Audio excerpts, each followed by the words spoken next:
بسم اللہ الرحمن الرحیم۔ عزیز طلباء و طالبات، السلام علیکم۔ امید کرتا ہوں کہ آپ سب خیریت سے ہوں گے۔ آج ہم سال اول حصہ مروزی 5 نمبر کا سوال شعری اصطلاحات پڑھیں گے۔ شعری اصطلاحات میں کون کون سی چیزیں آتی ہیں؟ سب سے پہلے قافیہ، ردیف، مطلع اور مقطع، یہ 4 چیزیں ہیں۔ ان 4 چیزوں میں سے 5 نمبر کے آپ کو ملٹیپل کا سوال آنا ہے۔ سب سے پہلے قافیہ، یہ جی قافیہ، سب سے پہلے اس کے لغوی معنی کیا ہے، یعنی لغت میں کیا ہے، ڈکشنری میں کیا ہے۔ لغوی معنی اور اصطلاحی معنی کس زبان کا لفظ ہے۔ عزیز طلباء، ہم قافیے میں صرف ان باتوں کو ڈسکس کریں گے، ان کو زیر بحث لائیں گے جو وہ پیپر بنانے والا پیپر میں پوچھتا ہے۔ سب سے پہلے قافیہ عربی زبان کا لفظ، وہ سوال پوچھ سکتا ہے ملٹیپل کے طور پہ، قافیہ کس زبان کا لفظ ہے۔ اس کے بعد اس کے لغوی معنی، پے در پہ آنے والا یا پیچھے آنے والا، اور قافیے کی جمع کیا ہے، قوافی۔ نیکسٹ اسٹیپ ہے جی اصطلاحی معنی، یعنی اصطلاح، ٹرم، یعنی ٹرم اور اصطلاح۔ انگلش میں ٹرم، اردو میں اصطلاح، یعنی اردو میں ایسے الفاظ جو اہل ادب، اہل اردو کا جو بڑا گروہ ہے، وہ بعض الفاظ کے معنی تعین کر دیتے ہیں کہ اگر فلاں لفظ آئے گا تو اس کا یہی مطلب ہے۔ جیسے حمد اور نعت، کہ حمد کا جیسے ہی لفظ آتا ہے ہم کہتے ہیں کہ ایسی نظم جس میں اللہ پاک کی تعریف کی جائے، اللہ پاک کی حمد و ثنا کی جائے، اور جیسے ہی نعت کا لفظ بولا جاتا ہے تو ہمارے ذہن میں کیا آتا ہے، ایسی نظم جس میں نبی پاک صلی اللہ علیہ وسلم کی تعریف کی جائے۔ تو قافیے کا اصطلاحی مطلب کیا ہے، اصطلاحی تعریف کیا ہے، کہ شعری اصطلاح میں ہم وزن اور ہم آواز الفاظ کو قافیہ کہتے ہیں۔ بہت سی ڈیفینیشن ہے جو آپ کو مختلف کتب میں مل جائیں گی، لیکن سب سے آسان اور سمجھ آنے والی تعریف آپ کے سامنے ہے جی۔ شعری اصطلاح میں ہم وزن اور ہم آواز الفاظ کو قافیہ کہتے ہیں۔ نیکسٹ ہے جی اہم نکات۔ اہم نکات سے مراد یہ ہے کہ وہ پیپر میں قافیے کو کس طرح پوچھ سکتا ہے، کس طرح سوال بنا سکتا ہے۔ سب سے پہلے جی وہ پوچھ سکتا ہے کہ قافیہ کہاں آتا ہے، کس سے پہلے آتا ہے جی۔ قافیہ سب سے پہلے ردیف سے پہلے آتا ہے۔ اس کے بعد قافیہ کن الفاظ پر مشتمل ہوتا ہے، 1 ہوتے ہیں، 2 ہوتے ہیں، 3 ہوتے ہیں۔ قافیہ کس لفظ پر یا کن الفاظ پر مشتمل ہوتا ہے، قافیہ صرف ایک ہی لفظ پر مشتمل ہوتا ہے، 2 یا 2 سے زیادہ لفظ نہیں ہوں گے، صرف ایک ہی لفظ پر ہوگا۔ شعر میں قافیہ لازم ہے، وہ پوچھ سکتا ہے کہ شعر میں قافیہ لازم ہے یا نہیں ہے، تو شعر میں قافیہ لازم ہے۔ اس کے بعد قافیے کا کام کیا ہے، کس چیز کے لیے استعمال ہوتا ہے۔ شعر میں ترنم اور موسیقیت پیدا کرنے کے لیے استعمال ہوتا ہے۔ اس کے علاوہ بدل کر، یعنی لفظ جو ہے وہ ایک نہیں رہتا، یعنی ایک مصرے میں ایک لفظ، دوسرے مصرے میں دوسرا لفظ، یعنی بدل کر آنا، تبدیل ہو کر آنا۔ تیسرا اور نیکسٹ اسٹیپ ہے جی شاعر کی صلاحیتوں کو اجاگر کرتا ہے، کہ قافیے سے ہم اندازہ کر سکتے ہیں کہ شاعر نے کن قوافی کا استعمال کیا، اور اس شاعر کی سوچنے کی صلاحیت، لکھنے کی صلاحیت کتنی ہے، وہ شاعر کے بڑے ہونے کا ثبوت پیش کرتا ہے۔ ہم وزن الفاظ، کہ ہم وزن الفاظ ہیں، آن، جان، شان، ہم وزن جن کے معنی مختلف ہوتے ہیں، لیکن ہم وزن اور ہم آواز سے مراد آپ کے حلق سے نکلتے ہیں، یعنی ملتے جلتے، لیکن ان کا معنی مختلف ہوتا ہے۔ نیکسٹ ہے جی مطلع، کے دونوں مصروں میں لازم ہے۔ مطلع آگے ہم پڑھیں گے مطلع کیا چیز ہے۔ اس کے بعد یہ کفا سے مشتق ہے، کفا سے مشتق جڑا ہوا، نکلا ہوا، یعنی کفا پیچھے آنے والا. اس کے بعد قافیہ کیا کام کرتا ہے جی؟ آہنگ پیدا کرتا ہے. آہنگ وزن، خوبصورتی. اس کے بعد شعری اصطلاح، وہ پوچھ سکتا ہے کہ قافیہ کون سی اصطلاح ہے، ادبی اصطلاح ہے کہ شعری اصطلاح ہے. تو یہ ایک شعری اصطلاح ہے. نوٹ میں نے لکھا ہے جی، جس کلام میں قافیہ استعمال نہ ہو اس کلام کو مورع کہتے ہیں. نیکسٹ ہمارے پاس ہے جی ردیف. ردیف وہی سیم طریقہ کہ میں نے صرف ان چیزوں کو ڈسکس کیا ہے، ان کو لکھا ہے، ان کو بیان کیا ہے جو آپ کے پیپر کے مطابق ہیں، جو وہ پیپر میں پوچھ سکتا ہے. کیونکہ آپ لوگوں کا ماسٹر لیول نہیں ہے، انٹر لیول ہے، اس لیے انہی باتوں کو پیش کیا ہے جو پیپر میں آپ کو سوال آ سکتے ہیں. ردیف وہی عربی زبان کا لفظ، اور ردیف کے لغوی معنی کیا ہے، یعنی ڈکشنری میں جو اس کے معنی وہ کیا ہے جی؟ گھوڑے پر سوار کے پیچھے بیٹھنے والا آدمی. یعنی ایک شخص جو ہے وہ گھوڑے پر بیٹھتا اور اس کے پیچھے بیٹھنے والا آدمی، یعنی گھوڑ سوار کے پیچھے بیٹھنے والا آدمی یا شخص. اصطلاحی معنی کیا ہے کہ سمپل ڈیفینیشن کہ شعری اصطلاح میں وہ کلمہ یا کلمات جو مطلع سے مقطع تک قافیے کے بعد ہو بہو یا جوں کے توں یا بار بار آئیں. سمپل کہ ایسے الفاظ جو قافیے کے بعد جوں کے توں آئیں انہیں ردیف کہا جاتا ہے. پھر سے سن لیں ڈیفینیشن. سمپل کہ شعری اصطلاح میں ایسے الفاظ جو قافیے کے بعد جوں کے توں آئیں انہیں ردیف کہتے ہیں. اہم نکات کیا ہے؟ یہ میں نے وہی نکات لکھے ہیں جو آپ کو مختلف طریقوں سے وہ پوچھ سکتا ہے، لیکن اگر آپ کے ذہن میں یہ سارے نکات ہوں گے وہ سوال جس طرح مرضی پیش کرے آپ اس کا صحیح جواب لکھ سکتے ہیں.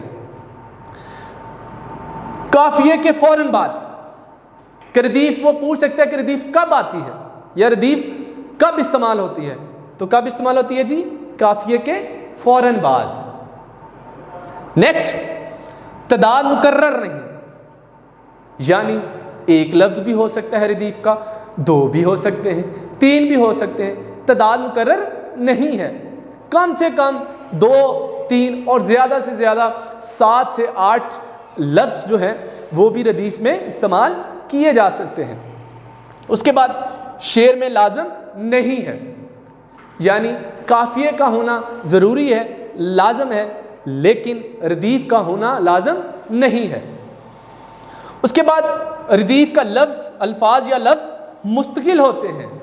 مستقل سے مراد کہ قافیہ جو تھا وہ بدل بدل کر آتا تھا، جبکہ ردیف جو ہے وہ صرف ایک ہی لفظ پر مشتمل ہوگی، ایک ہی لفظ پر مشتمل ہوں گے الفاظ، وہ بدل بدل کر نہیں آئیں گے. نیکسٹ ہم شکل لفظ، ہم شکل سے مراد ایک جیسے لفظ، جائے، کرے گا وغیرہ. شعری اصطلاح وہ پوچھ سکتا ہے کہ ردیف کون سی اصطلاح ہے، تو یہ ایک شعری اصطلاح ہے. نوٹ فرما لیں جی. نوٹ کیا ہے کہ جس کلام میں ردیف موجود ہو اسے مردف، اور اگر موجود نہ ہو اسے غیر مردف کہتے ہیں.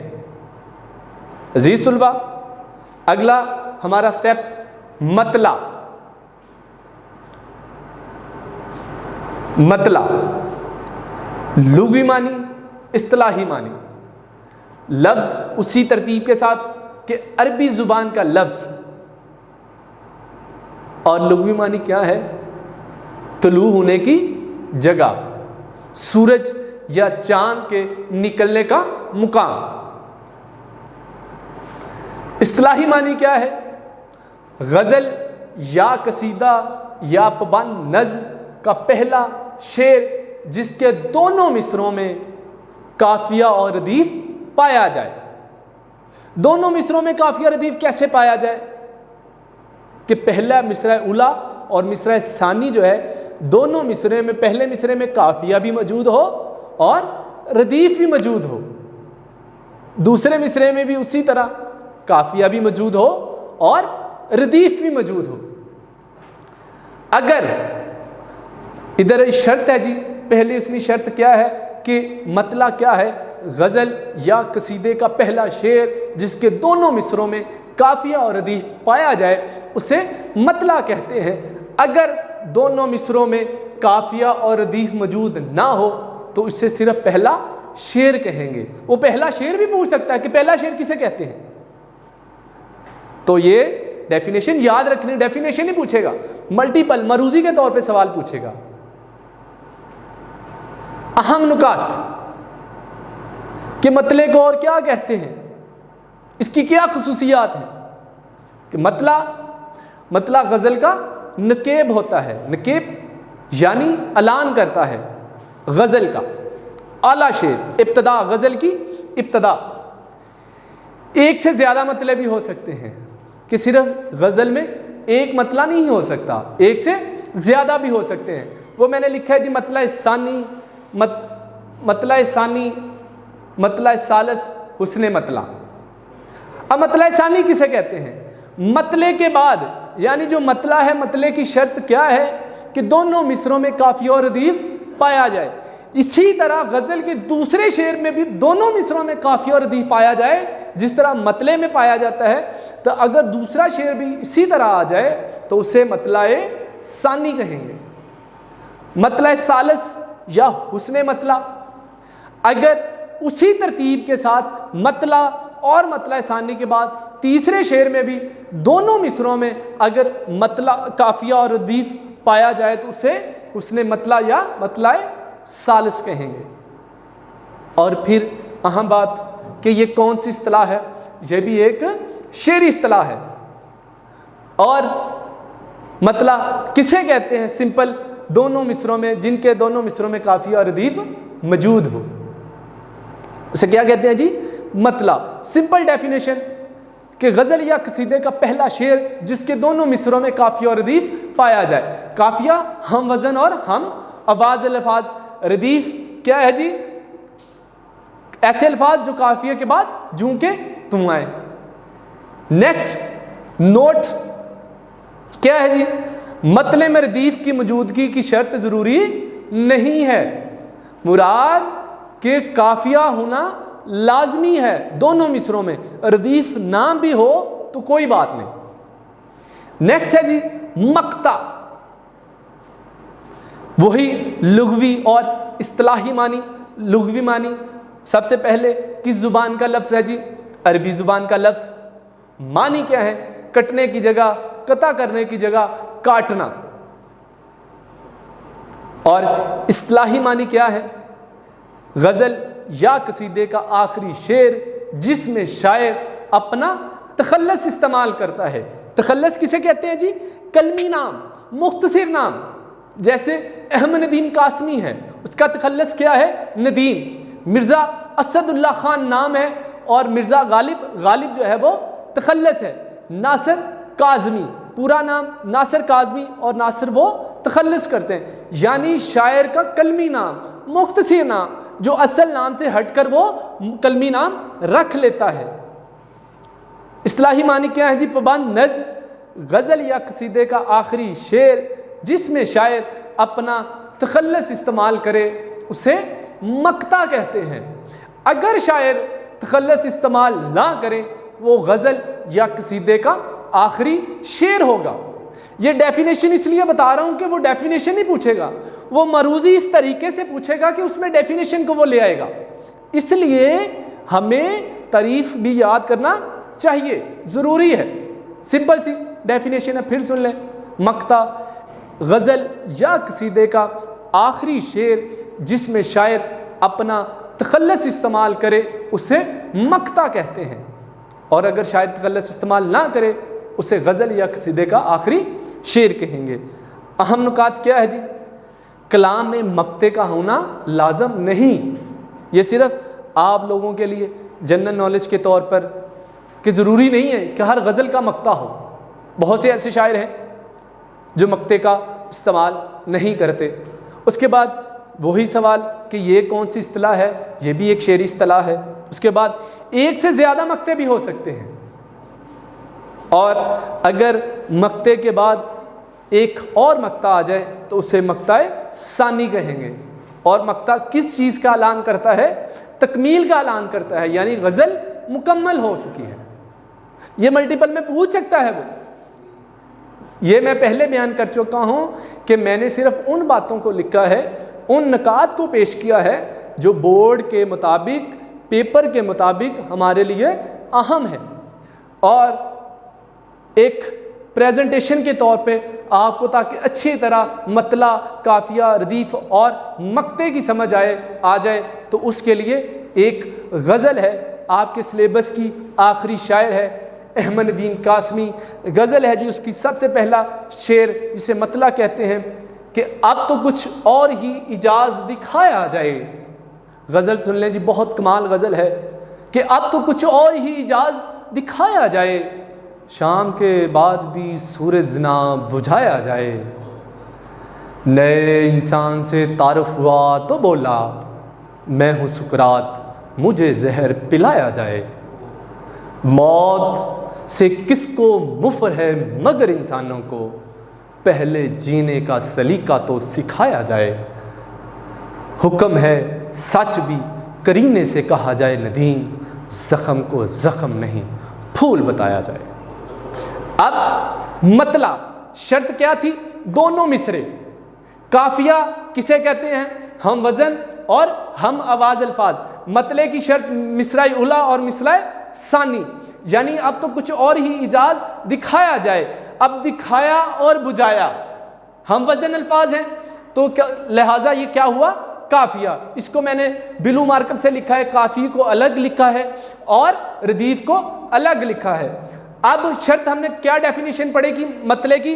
کہ غزل یا قصیدے کا پہلا شعر جس کے دونوں مصروں میں قافیہ اور ردیف پایا جائے. تو یہ دیکھیں جی، مطلع پہلے مصرے میں بھی قافیہ ہے اور ردیف بھی ہے، دوسرے مصرے میں بھی قافیہ اور ردیف بھی ہے. اب دوسرا شعر کہ نئے انسان سے تعارف ہوا تو بولا میں ہوں سکرات مجھے زہر پلایا جائے. قافیہ اور ردیف کی شرط یہی ہے کہ مطلع کے دونوں مصروں میں اور باقی غزل کے تمام اشعار کے دوسرے مصرے میں بار بار آتے ہیں. اب دوسرا شعر دوسرا مصرع، پلایا جائے. نئے انسان سے تعارف جو ہوا تو بولا میں ہوں سکرات مجھے زہر پلایا جائے. اب دکھایا، بجھایا، پلایا.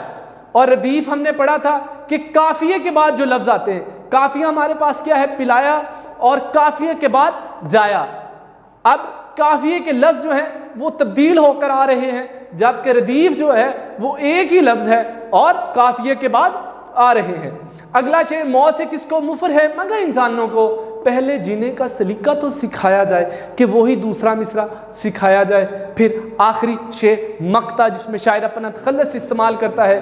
حکم ہے سچ بھی کرینے سے کہا جائے ندیم، زخم کو زخم نہیں پھول بتایا جائے. کہ ندیم، یہ دیکھیں جی ندیم یہ تخلص کی علامت ہے. یہ دیکھیں جی تخلص کی علامت یہ ہوگی. اب یہ کیا ہے جی؟ مقطع.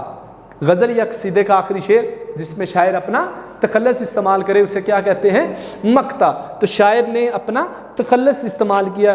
یہ غزل احمد ندیم قاسمی کی ہے، تخلص یہاں پہ ندیم استعمال ہوا ہے. وہی دیکھ لیں جی، دکھایا، بجھایا، پلایا، سکھایا، بنایا. یہ میں نے لکھ دی ہے جی قافیہ. کس غزل میں کون سے قوافی ہیں؟ کون سے جی؟ دکھایا، بجھایا، پلایا، سکھایا، بتایا. اور ردیف کون سی ہے؟ جائے. کہ ایک ہی لفظ ہے جائے. پوری غزل میں دیکھ لیں کہ یہ تبدیل نہیں ہوتے. اور تخلص کلمی نام کیا ہے جی؟ ندیم ہے. جیسے اسد اللہ خان غالب کا غالب ہے، علامہ اقبال کا اقبال تخلص ہے. امید کرتا ہوں کہ آپ کو یہ لیکچر اچھے سے سمجھ آ گیا ہوگا. اللہ رب العزت سے دعا ہے کہ اللہ رب العزت سب کو سلامت رکھے. السلام علیکم.